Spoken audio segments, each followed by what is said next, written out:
예수 그리스도의 계시라. 그렇죠? 그러면 이걸 딱, 이 본질을 또 보면서 요한복음 13장을 또 봐야 되거든요. 요한계시록 13장을 봐야 돼. 근데 우리는 그냥, 여기는, 흔히 말해서 사단적 삼위일체 중에 12장 용이 나왔고, 13장에는 짐승이 나왔고, 그 다음에 또 다른 짐승도 뭐, 거짓 선지자, 거짓 영이 나온다. 이렇게 하면 본질은 없어요. 뭐가 나오냐면 사단적 삼위일체에 대해서 배우고 그냥 지나가는 거예요. 그렇죠? 그렇지 않나요? 그럼 왜? 그러면 근데 그럼 이것은 분명히 짐승과 또 다른 짐승에 대한 얘기인데 왜 본질을 봐야지? 왜 예수 그리스도의 계시라는 걸 다시 봐야 되지를 또 생각을 해봐야 되는 거예요. 난 지금 이 사람을 만나고 있는데 내가 왜 본질을 내 생각해야 돼요? 나는 지금 오늘 지금 내가 예를 들면 교회에서 뭐 이런 거 뭐 현수막을 만들고 있는데 왜 내가 목사라는 걸 다시 생각해야 되고 왜 내가 아버지라는 걸 다시 생각할 이유가 없잖아요. 현수막 잘 만들면 되잖아요. 그런 것처럼 그렇게 성경도 본다는 거예요. 그냥 이 짐승하고 또 다른 짐승 잘 보면 잘했다. 여기 관찰 잘하고 이게 뭐 빠진 거 없이 다 이렇게 했고 이렇게 했으니까 내가 오늘 성경 본문을 잘 봤다 이렇게 하고 지나가기가 쉬워요.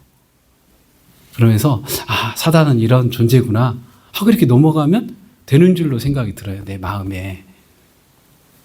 그렇지 않나요? 성경을 볼 때? 그럴 때가 있잖아요. 그렇지 않습니까?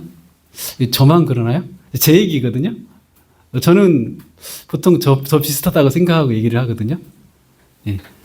그런데 이 말씀을 보면서 사단적 이 짐승하고 또 다른 짐승 얘기가 나오는데 이 본문을 볼 때 이 본질 때문에 이 본질에 의해서 이게 보여져야 돼요. 제가 물어볼게요. 이 사단이나 용이나 구약에부터 용이나 뭐 짐승이나 또 다른 짐승이나 아니면 이런 적그리스도나 여러 그런 자기가 하나님이라고 하는 그런 것들의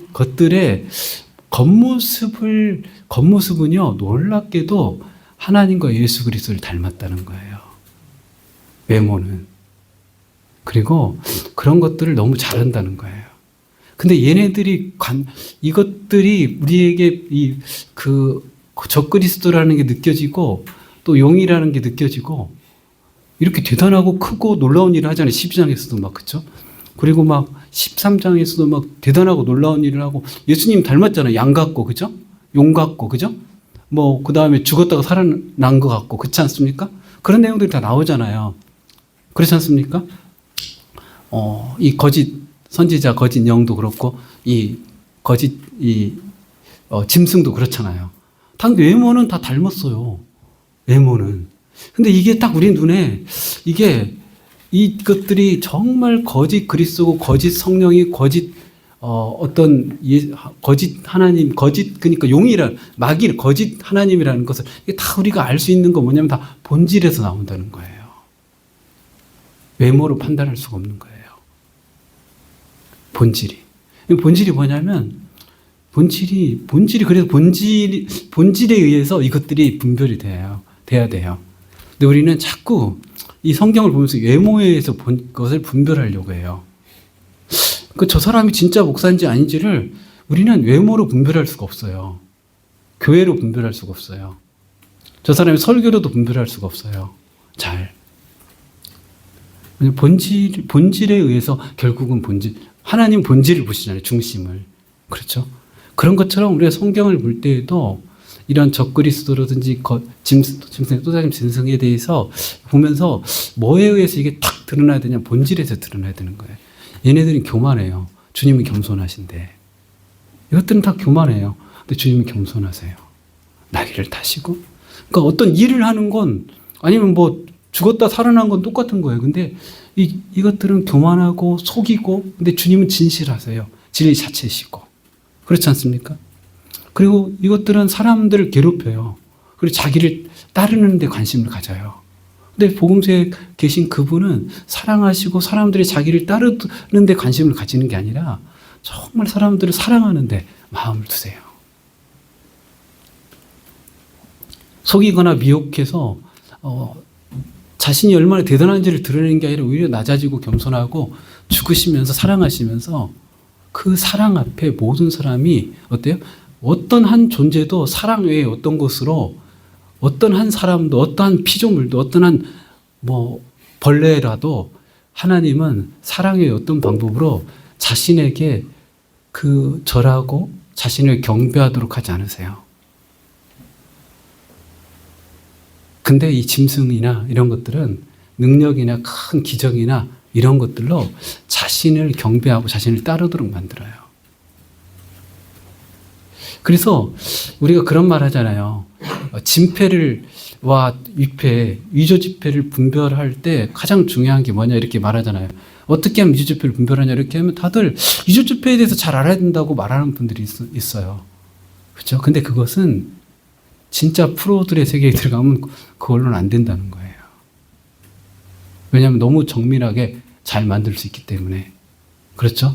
너무 비슷하고 똑같이, 그러니까 이 분별이 잘하는데, 그러면 어떻게 분별한다고 하죠? 진폐를 계속해서 볼 때 이게 자기도 모르게 위조지폐가 느껴진다는 거예요. 진폐를, 진짜 화폐를 계속해서 보는 것이 위조지폐를 분별하는 거잖아요.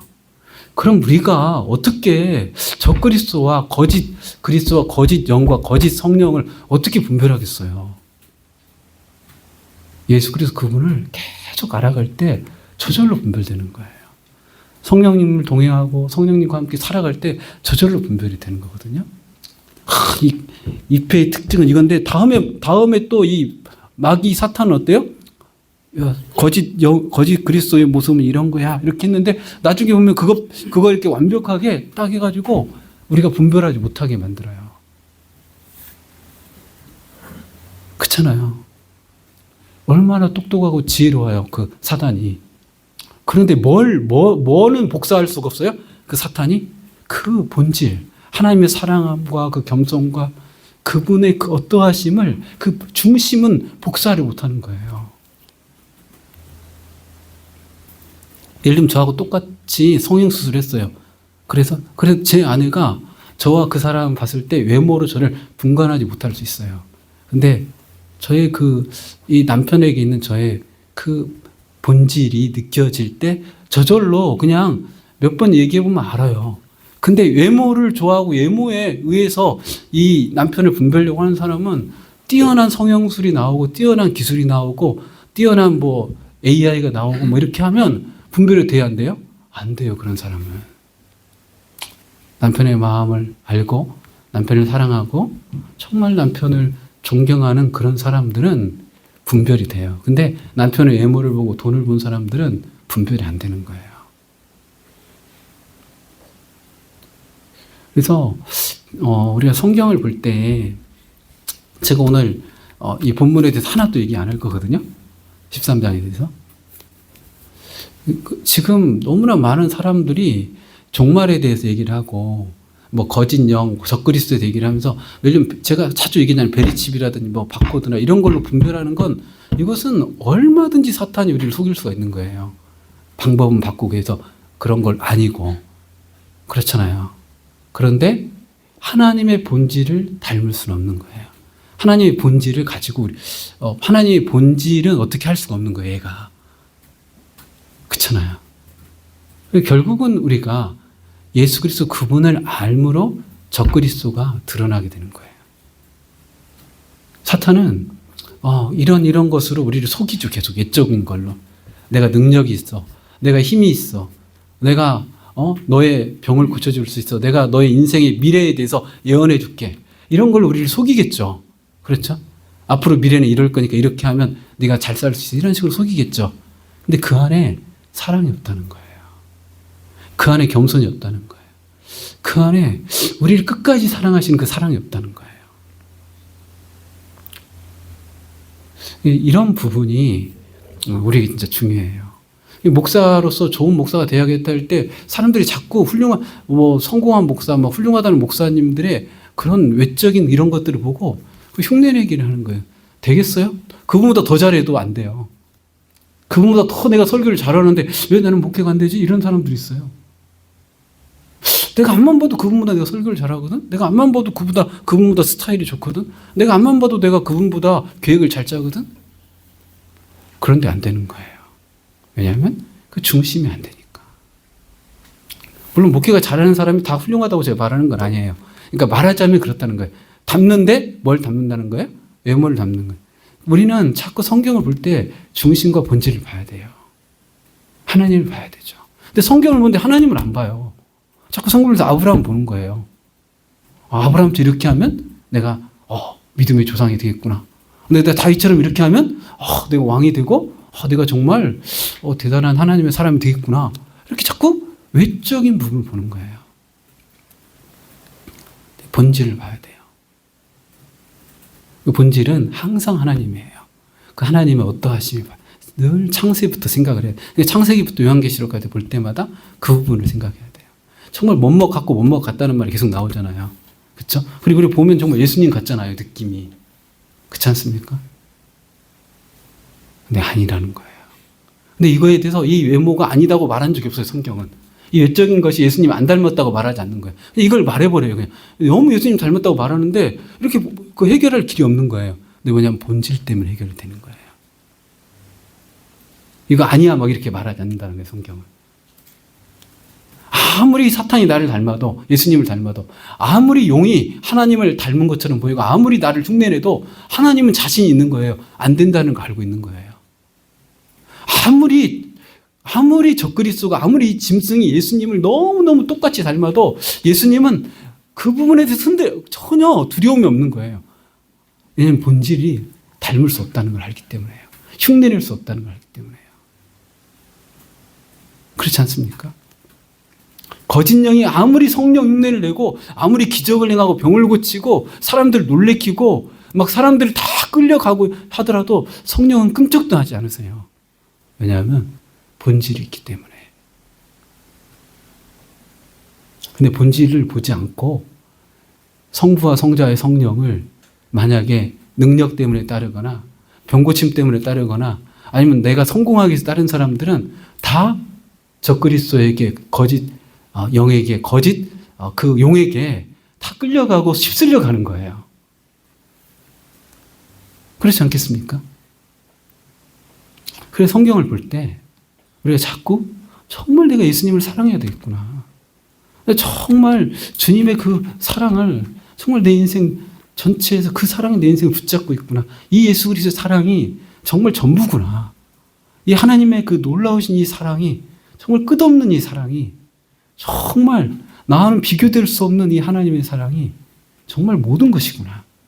이런 것들에 대해서 마음에 딱 자리 잡고 있는 사람들은 이 요한계시록 13장을 볼 때 그렇게 그리고 이게 어렵다. 이거 어떻게 이거 말세에 내가 분별을 하냐. 어떻게 이런 걸 내가 이거 속지 않고 넘어가지 않고 여기 미혹되지 않고 주님을 따르고 살겠는 이런 고민이 없어요. 왜냐하면 계속해서 그분의 본질을 보면서 살았기 때문에 그분이 기적을 행하는 것 때문에 막 열광한 적이 없기 때문에 그분이 막 뭐 대단한 막 오병이어를 기적을 한 것 때문에 내가 주님을 따를 그런 생각이 안 들었기 때문에 예수님께서 맹인의 눈을 뜨게 했던 것 때문에 예수님을 따른 게 아니고 예수님이 빛이시기 때문에 예수님을 따랐기 때문에 내가 오병이어를 먹는 것 때문에 예수님을 따른 게 아니라 예수님께 정말 나의 참된 양식이고 참된 음료라는 걸 믿기 때문에 정말 모든 것이기 때문에 주님을 따랐던 사람들은 만약 사탄이 오병이어를 행하든 칠병이어를 하든 아니면 이병일어를 행하든 더 대단한 걸 하든 그렇잖아요. 예수님보다 더 대단한 걸 하고 하나님보다 더 대단한 걸 하든 성령보다 더 대단한 막 역사를 일으키든 아무 관계가 없다는 거예요. 여기 계신 목사님들도 늘 전사님도 계시고 하는데요. 우리 자녀가 우리 아빠보다 더 능력이 많고 돈이 많고 더 나한테 잘해줘도 내가 우리 자식이 저 자식한테 갈 거, 저 이상한 아빠한테 갈 거 한 번도 두려워하지 않아야 돼요. 아버지가. 그렇잖아요? 내가 저것이 나보다 뭐 돈도 많고 제가 나보다 밥도 잘 사주고 뭐 컴퓨터 사주고 아무리 잘해줘도 우리 아들이 그치 안 간다고 생각해요. 왜냐하면 나 그보다 내 외적인 부분에 능력도 안 나눴다고 돈도 없지만 내가 이 아들을 사랑하는 사랑을 우리 아들이 알고 있다고 믿으면 하나도 안 두려워요. 부모가. 그렇지 않습니까? 그러니까 항상 항상 그 본질에 중심을 둬야 돼요. 본질에. 이게 똑같은 거예요. 내가 엄마인데 난 신경도 체력도 약하고 짜투는 신경질로 내고 때로는 막 밥도 대충 해주고 이렇게 살지만 저 옆집에 체력 좋고 밥도 잘하고 반찬도 잘하고 막 그 상담도 잘하는 저 엄마한테 우리 딸이 안 간다는 믿음이 있어야 돼. 그게 엄마예요. 그게. 하나님에게는 그 마음이 있는 거예요. 그리고 우리에게 자식이라면 하나님에 대한 그 마음이 있어야 되는 거예요. 이게 분별이에요. 성경에서 주는. 우리는 자꾸 성경을 볼 때 사탄은 이래 이렇게 하는데 이건요 언제든 사탄이 내가 이러니까 이거 바꾸면 얘가 나한테 속겠구나 하면 언제든지 바꿀 수 있는 거예요. 이 부분은. 사탄에게 그 능력과 지혜가 있어요. 사탄에게 없는 게 있죠. 그렇죠. 하나님의 하나님 되심입니다. 예수 그리스도 되심이죠. 성령님의 성령님 되심이에요. 그냥 엄마요. 그냥 아빠요. 이건 사탄이 할 수가 없어요. 다른 엄마, 좋은 아저씨도 되게 좋은 아줌마도 엄마가 될 수는 없고 아빠가 될 수는 없고 본질이 안 돼요. 죽을 수 있거든요. 자식을 위해서. 내가 지금 밥도 잘 못 해주고 용돈도 많이 주지만 정말 자식을 사랑하는 뜨거운 사랑이 있거든요. 우리 안에. 애가 지금 삐딱거리고 막 말도 안 듣고 돌아다니고 막 아빠 기분 나쁘고 막 문 딱 닫고 들어가도 우리 아빠 속에 우리 엄마 속에 그 사랑이 있다는 걸 애가 알고 있거든요. 다른 집 안 가잖아요. 이 집 들어오잖아요. 계속요. 이 집구석에. 네? 들어오잖아요. 그래도 애가. 그쵸? 막 아빠 꼴 보기 싫어. 이래도 들어오잖아요. 이 집구석에. 네? 저 집 안 가잖아요. 그죠? 제가 우리 아들이 생일날 편지 썼는데 아빠가 저희 아빠여서 좋아요. 이러더라고요. 짧은 한 문장이에요. 한 줄도 안 되더라고요. 반줄쯤 돼, 반줄. 그래도 그걸로 됐어요. 네. 그쵸? 대단한 신앙 고백이 필요해요. 그쵸? 네. 그러니까 이게 저희가, 이게, 지금, 짐승하고 또 다른 짐승 얘기인데, 왜 예수 그리스도를 봐야 되냐고 이렇게 말할 수 있잖아요. 이 본문은 이건데, 그죠? 근데 그렇지 않다는 거예요. 항상 예수 그리스도를 봐야 되는 거예요. 생각해야 되는 거예요. 그게 정말 중요하다는 거예요.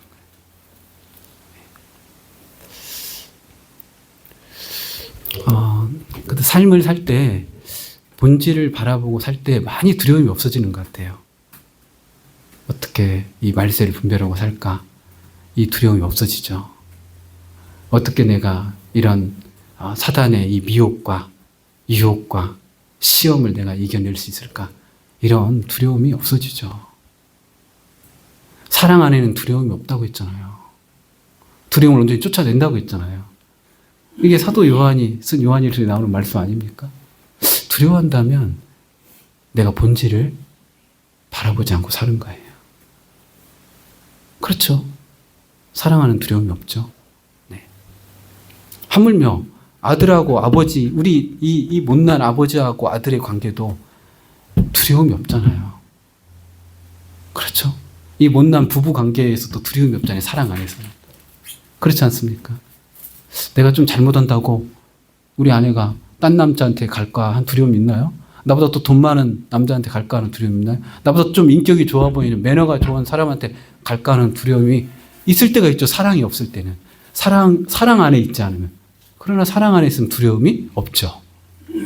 그렇지 않습니까? 못났지만, 월급도 쥐꼬리만 하지만, 성격도 참 별 볼 일 없죠. 그냥 참 진짜 이렇게 조그만 인간이지만, 사랑 안에 있을 때는 두렵지 않거든요. 그렇지 않습니까? 그러니까 우리가 성도님들, 교회에서도 그렇고, 이게 말씀을 볼 때, 또 그렇고 인생을 살 때도 항상 본질을 생각할 때 두려움이 없어져요. 아빠로서 두려움이 없어집니다. 본질을 생각할 때. 남편으로서 두려움이 없어져요. 아들로서 두려움이 없어져요. 본질을 생각할 때.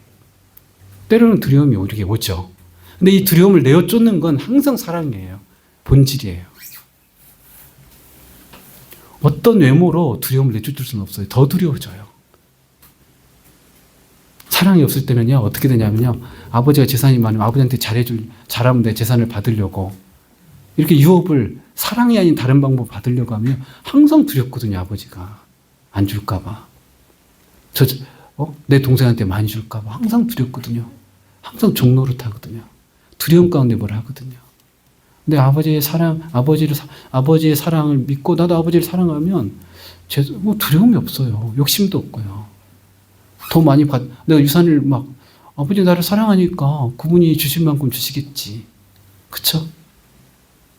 좀 못해도 아버지가 내 형편을 아시잖아요. 내 형편을 아시니까. 그래도 내가 아빠가 내 형편을 아시니까 괜찮다는 마음이 있어요. 두렵지 않아요. 근데 사랑 안에 있지 않으면 내가 얘보다는 잘해야지 나한테 더 유산을 많이 줄 텐데 항상 두려워요. 항상. 그리스도인으로 살아갈 때도 하나님 앞에서 이런 두려움이 없어야 돼요. 내가 또 목회를 더 잘해야 되고 내가 더 열심히 해야 되고 내가 더 막 헌신해야지 하나님께 나에게 복을 주시겠다. 이런 두려움이 있는 거거든요. 하나님 나를 사랑하시기 때문에. 하나님 사랑이시기 때문에. 이런 본질에서 오는 평안이 있어야 돼요. 자유가 있고. 그래서 제가 성경을 볼 때 항상 1장 첫 번째 문단을 읽고 한 장 읽고 또 한 장 읽고 한 장 읽고 있으면 그럼 정말 좋겠다는 생각이 요새 많이 들어요. 왜냐하면 다들 본질을 안 보거든요.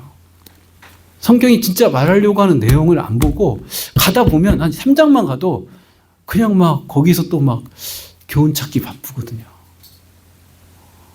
5장 가도 이사야서 이런 데 가면요 아예 안 보여요. 66장 이렇게 하면 10장도 잘 안 보이는데요. 4장도 잘 안 보이고. 그쵸? 예, 저도 잘 몰라요. 근데 제 두려움이 없어요. 이 말씀의 땅에서 제가 성경을 나누는데 두려움이 없어요. 두려움을 누가 내어 쫓아주냐면요. 주님이 내쫓아서 주기도 하지만 여기에 있는 공동체에 있는 우리 목사님들이 저에게 두려움을 내쫓아줘요. 왜냐하면 목사님들이 저를 사랑하신다는 것을 많이 느끼게 해주시고 지난 19년 동안 제가 이상한 말을 하고 항상 준비 않잖아요. 그냥 와서 이렇게 얘기하잖아요. 그래도 항상 받아주시고 항상 이해해 주시고 또 항상 은혜 받았다고 해주시고 항상 괜찮다고 하시고 항상 존중해 주시는 20년 동안의 사랑이 있잖아요. 여기 계신 목사님들의 사랑이 저를 향한 그 사랑이 제가 강의도 못하고 설교도 못해도 본질만 얘기하면 이분들이 다 받아줄 거라는 믿음이 그 두려움이 없는 거예요. 제 마음에. 근데 가끔 처음 가서 강의하는 교회 가잖아요. 약간 두려움이 있어요. 약간의 두려움이 있어요. 그때는. 왜냐하면 이분들이 외모로 나를 평가할 것 같은 자리에 놓이거든요. 약간의 두려움이 이렇게 있는 거예요. 얼마나 말을 잘하고 얼마나 참 성경을 수리하게 표현하고 이런 거에 나를 평가할까 하는 두려움이 그런 가능성이 굉장히 높은 자리잖아요. 처음 가는 교회나 어떤 공동체는. 그땐 두려움이 있어요. 우리 교회에서 두려움이 잘 없어요. 내가 못했다는 생각은 들죠. 설교로는 참 못했다는 생각이 들지만 막 두렵진 않아요. 알죠. 오늘 내가 설교를 정말 너무 못했구나. 반복을 지지리도 많이 했구나. 사람들이 질렸겠구나. 정말 똑같은 말을 또 하고 또 했구나. 그래서 정말 우리 아내도 지금 너무 질려했겠구나. 오늘 설교를 들으면. 이런 마음은 있어요. 내가 못했다는 마음, 부족하다는 마음은 있는데 두려움은 잘 안 들어요. 사랑 안에서 못했을 때도 두려움이 내쫓기거든요. 잘함으로 사람들 앞에 서면 그 삶의 자리는 항상 두려움이 존재해요. 잘해야 되니까. 그래서 제가 그런 걸 느꼈어요. 제가 작년까지는 사람들한테 제가 오수진 목사님 다 아시죠? 제가 이상대 목사님도 그렇고 제가 사람들 보고 저를 강의에 부르지 말라고 했어요. 제가 아무도 저를 강의에 부르지 말라 그랬어요. 그리고 하나님 맡겨주신 교회 이렇게 아니면 부서 잘 감당하고 이렇게 하나님께서 부족하지만 너를 통해서 먹이고 입히실 거다고 이렇게 하면서 부르지 말라고 했어요. 근데 제가 작년 좀 10월쯤에는 이제 좀 강의 좀 해도 되겠다는 마음이 들더라고요. 그래서 제가 한두 명한테 혹시 교회 필요하면 나 좀 불러줘도 되겠다. 필요하면. 혹 하는 그런 얘기를 한 적이 있거든요. 그래서 제가 그런 얘기를 한두 명, 진짜 한 명한테 했나 두 명한테 했는데 제가 기억에 그런 얘기를 한 적이 있어요. 근데 작년 10월 지나서부터 지금 올해까지 지금 계속 매달 한 번 정도씩 계속 강의를 이렇게, 정말 그런 또 마음도 주시고 해서 하는데 약간씩 두려움이 있더라고요. 제가. 왜 이런 약간의 그런 염려? 이런 것들이 있더라고요. 왜 그럴까 할 때, 그렇구나. 이분들과 내가 사랑 안에 이렇게 아직 온전히 있지 못하고 처음이기 때문에 그런 두려움이 조금 있구나. 이런 생각이 들더라고요. 내가 못 느껴봤던 두려움이더라고요. 예, 그래서 저는 항상 이제 이 말씀에 해당하고 저희 교회에서만 말씀을 나눴잖아요. 20년 동안. 그래서 다른 공동체에 가니까 이 공동체가 나쁘다는 의미가 아니에요. 이 공동체는 저한테 막 눈길을 안 주고 정말 집중하죠. 처음 보니까 더. 그렇지만 제 안에 그런 게 있다는 걸 또 깨닫게 됐어요. 어쨌든 간에요. 정말 이 요한계시록을 볼 때 뿐만 아니라 어느 성경을 볼 때든지 늘 본질에 집중하셔야 돼요. 성부와 성자와 성령님에게 집중해야 돼요. 내 마음이. 그리고 그 사람들이 아니라 그 사람이 하나님께 집중해야 돼요. 아브라함이 아니라 아브라함의 하나님께. 예를 들면 요한계시록 2장 3장을 볼 때 서문학교에 빌라델피아 교회 칭찬받은 게 우리 교회도 서문학교처럼 돼야지. 서문학교회가 아니라 서문학교에 하나님께 집중해야 돼요. 빌라델피아 교회가 아니라 빌라델피아 교회에 하나님께 집중해야 돼요. 아무리 우리가 서문학교회를 닮아도요. 하나님은 우리를 책망하실 거예요. 외적으로 닮아도. 근데 우리가 서문학교의 하나님을 바라볼 때 하나님 우리를 칭찬하시고 우리를 어때요? 정말 잘했다, 착하고 충성된 종아라고 말하겠죠. 그렇죠? 아무리 아브라함을 닮아도요. 우리 하나님 나라에 들어갈 수 없어요. 아브라함의 하나님을 우리가 믿을 때 하나님 나라에 들어가잖아요. 아무리 다윗을 닮아도 우리는 하나님 나라에 들어갈 수 없습니다. 하나님을 다윗 닮았다고 천국으로 우리를 들여보내주지 않죠. 들어오라고 하지 않죠. 그렇잖아요. 다윗의 하나님을 아무리 우리가 다니엘보다 더 뛰어나도 다니엘 닮다가 다니엘보다 더 뛰어난 사람이 돼도 하나님은 하나님 나라로 우리를 들여보내지 않아요. 다니엘이 하나님을 우리가 알았을 때죠. 그 하나님을 믿고 신뢰하고 그 사랑을 고백할 때죠. 항상 우리가 본질에 하나님께 이렇게 마음을 두시다 보면 어때요? 거짓 영이 아무리 역사를 하든 아무리 대단하든 거짓 그리스도 적그리스도가 아무리 대단한 일을 하면서 나를 휘몰아치든 그렇죠? 이 연약한 아빠가 아무리 뛰어난 그 아빠들이 많이 있어도 이 아빠의 삶의 자리에 대해서 내가 너무 부족하구나, 내가 너무 연약하구나 함에도 불구하고 흔들리지 않는 그 마음이 있는 것처럼 하나님에 대한 그런 마음이 흔들리지 않고 살아갈 수 있는 것 같습니다. 이제 서서히 질릴 때가 됐죠. 똑같은 말 너무 많이 해가지고 여기까지 하도록 하겠습니다. 기도하고 마치겠습니다. 주님.